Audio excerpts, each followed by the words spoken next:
How do we conserve something we don't even see?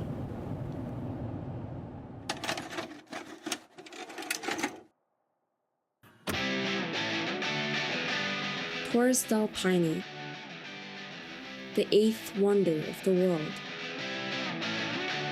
They say it's a magical place, and I was lucky enough to experience it for myself.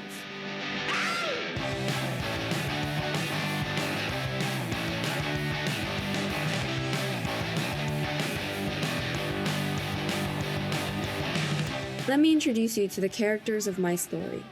That's Fiorella, who wears her flamingo earrings, and she's one of those people who knows every bird and plant species around you.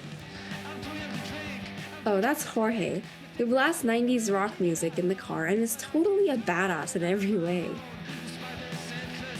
That's Barbara, who's an expert sandwich maker, always cracking me up with her contagious energy.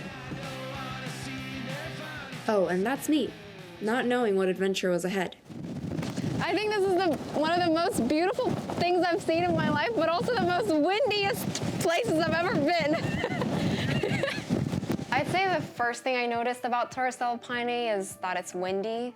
It's very, very windy. And then I think the second thing I noticed is that it rains pretty much every day. And you might think that's a bad thing, but it actually means that you could see rainbows every single day, which is pretty cool.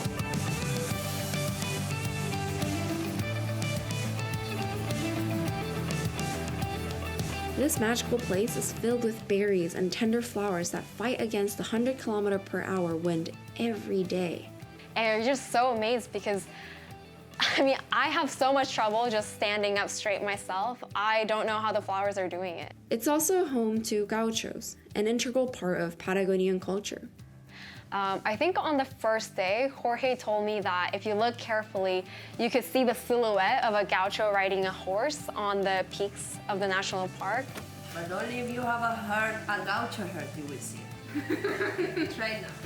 And honestly, I don't think I saw it until the second day. It took me many, many squints to finally see it.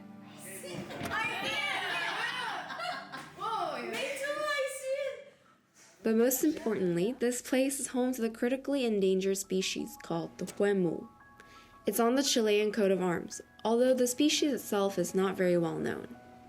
During my time in Torres del Paine, Fiorella, Jorge, and Barbara taught me all about them. I think I remember Barbara describing it to me as like a magical guardian animal of Patagonia, and that tells you how special it is. Que es un animal que como que te da, como cuando lo ves, como que te parece como que te da ternura. And they are also a very mystical animal because they are deers, but they are not especially afraid of people. They say that when you finally get to see it, you feel like you're part of it and it's a part of you as well. I don't know, does that make sense to you? The huemul is an animal who gives you a lot of calm and silence, because to observe it you have to be in silence and so don't move fast so that you don't scare the animal. Calma, para mí los huemules me llevan a eso, como tranquilidad y emoción, amor, como son animales pasivos, como hermosos. The first thing I learned about the huemul is that there's only 1,500 left in Chile and just under 2,000 left in the world, which is pretty devastating. And if you think about it, I think it's easier to see a polar bear than it is to see a huemul.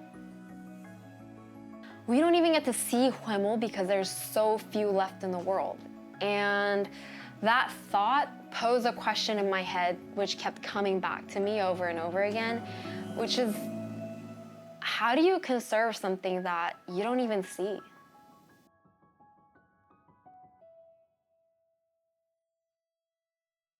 And they chose kind of a funny picture for the huemul. It's just, there's like thousands of other better pictures.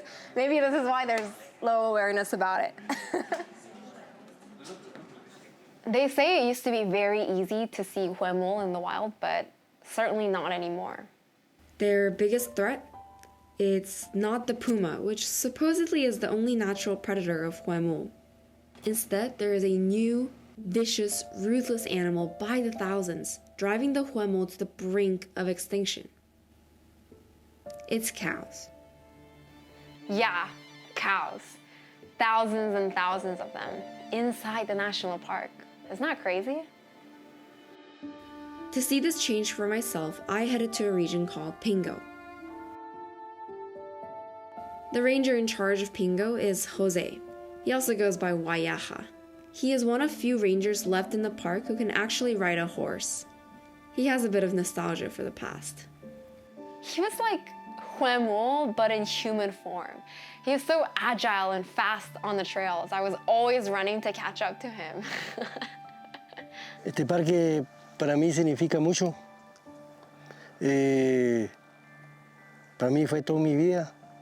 Me crecí. Aprendí a trabajar acá en el parque, guardaparque.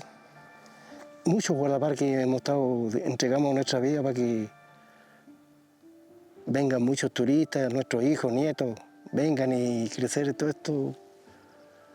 En mi vida no. Y pedí que si muero el día de mañana me vengan a tirar mis cenizas acá en el parque. Oh yeah, another thing is that Wayaha hates cows.